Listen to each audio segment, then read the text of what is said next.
بسم اللہ الرحمن الرحیم۔ حضور پاک صلی اللہ علیہ وآلہ وسلم کے وصال کے تقریباً 10 دن بعد ایک اعرابی بیاباں سے چل کر مسجد نبوی کے دروازے پر آیا۔ اپنا چہرہ چھپایا ہوا تھا۔ صحابہ کرام جو وہاں موجود تھے انہیں سلام کیا اور حضور صلی اللہ علیہ وآلہ وسلم کے وصال پر غم کا اظہار کرنے کے بعد پوچھا کہ تم میں سے رسول پاک صلی اللہ علیہ وسلم کی وصی کون ہے؟ حضرت ابو بکر صدیق رضی اللہ تعالی عنہ نے حضرت علی رضی اللہ تعالی عنہ کی طرف اشارہ کیا۔ وہ حضرت علی رضی اللہ تعالی عنہ کی طرف متوجہ ہوا اور آپ رضی اللہ تعالی عنہ کو سلام کیا۔ آپ نے جواب میں فرمایا وعلیکم السلام یا مظہر۔ یہ سن کر سب حیران ہوئے۔ اعرابی نے کہا آپ کو میرا نام کیسے معلوم ہوا؟ حضرت علی نے فرمایا مجھے رسول اللہ صلی اللہ علیہ وآلہ وسلم نے خبر دی ہے اور تمہارے حال کی کیفیت مجھے دکھائی ہے۔ اگر تم چاہتے ہو کہ میں نے رسول اللہ صلی اللہ علیہ وسلم سے جو کچھ تمہارے بارے میں سنا وہ تم سے بیان کروں۔ اعرابی نے کہا آپ کا نام کیا ہے؟ فرمایا علی بن ابی طالب اور میں حضور صلی اللہ علیہ وآلہ وسلم کا چچا زاد بھائی ہوں۔ اعرابی نے کہا الحمدللہ۔ حضرت علی نے فرمایا تم عرب کے ایک مرد ہو، تمہارا نام مظہر ہے، تم نے اپنی قوم کو رسول کریم صلی اللہ علیہ وسلم کی وصیت کی خبر دی تھی۔ حضور کے اوصاف جملہ میں تم نے قوم کو یہ کہا تہامہ میں ایک آدمی کھڑا ہوگا جس کے رخسار چاند سے زیادہ منور، گفتگو شہد سے زیادہ میٹھی ہوگی، جو شخص اس کی پیروی کرے گا نجات حاصل کرے گا، مساکین اور یتیم کا والی ہوگا، خچر پر سوار ہوگا، اپنے جوتے خود پہ بند لگائے گا، شراب نوشی اور زنا کو حرام قرار دے گا، نہ حق قتل اور سود سے منع کرے گا، خاتم الانبیاء ہوگا، نماز 5 گانا کی ادا کریں گے اور رمضان المبارک کے روزے رکھیں گے، حج بیت اللہ کریں گے۔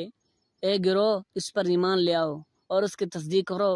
جب تم نے اس امر کی طرف نہیں انہیں رہنمائی کی تو انہوں نے تیرے ساتھ ظلم و ستم کیا اور تجھے قید میں ڈال دیا۔ پھر جب حضور کریم صلی اللہ علیہ وسلم کا وصال ہو گیا اور تیری قوم کو سیلاب سے ہلاک کر دیا گیا اور تجھے قید خانے سے خلاصی حاصل ہوئی، اس کے بعد تیرے کانوں میں غیب سے یہ آواز پہنچائی گئی اے مظہر بلا شب حضرت محمد صلی اللہ علیہ وسلم کا وصال ہو گیا ہے اور تو ان کے صحابہ کرام میں سے ہے۔ مدینہ منورہ کی طرف جا اور ان کے روضہ انور کی زیارت کر۔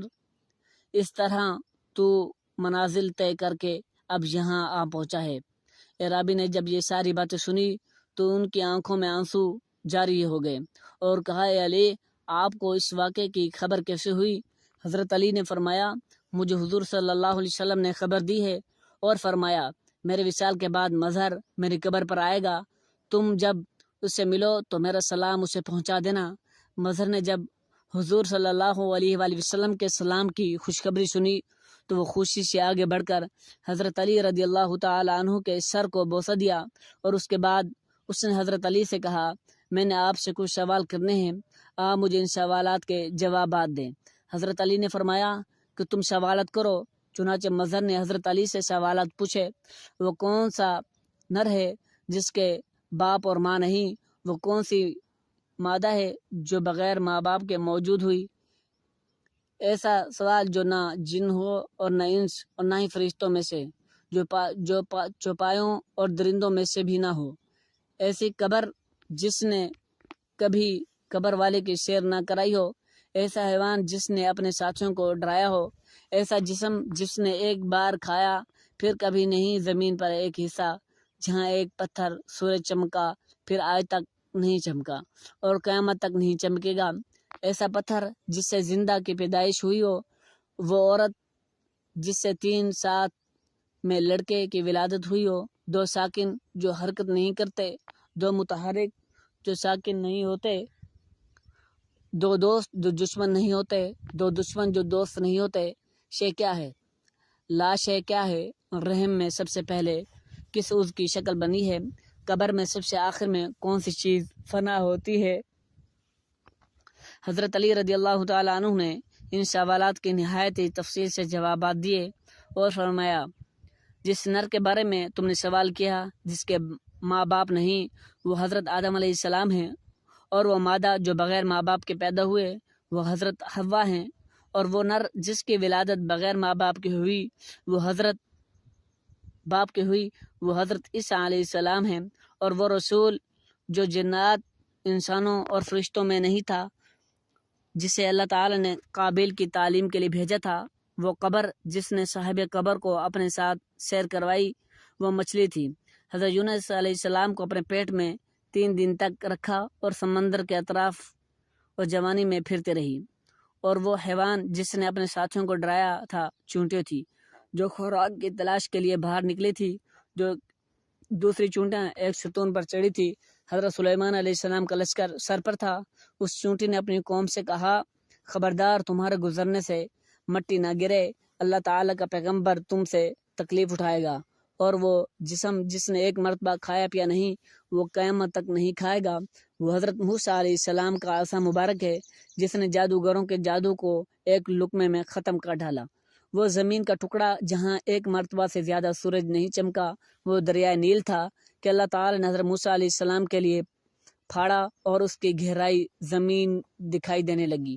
سورج اس پر چمکا، چنانچہ اس کے نیچے سے غبار اٹھا۔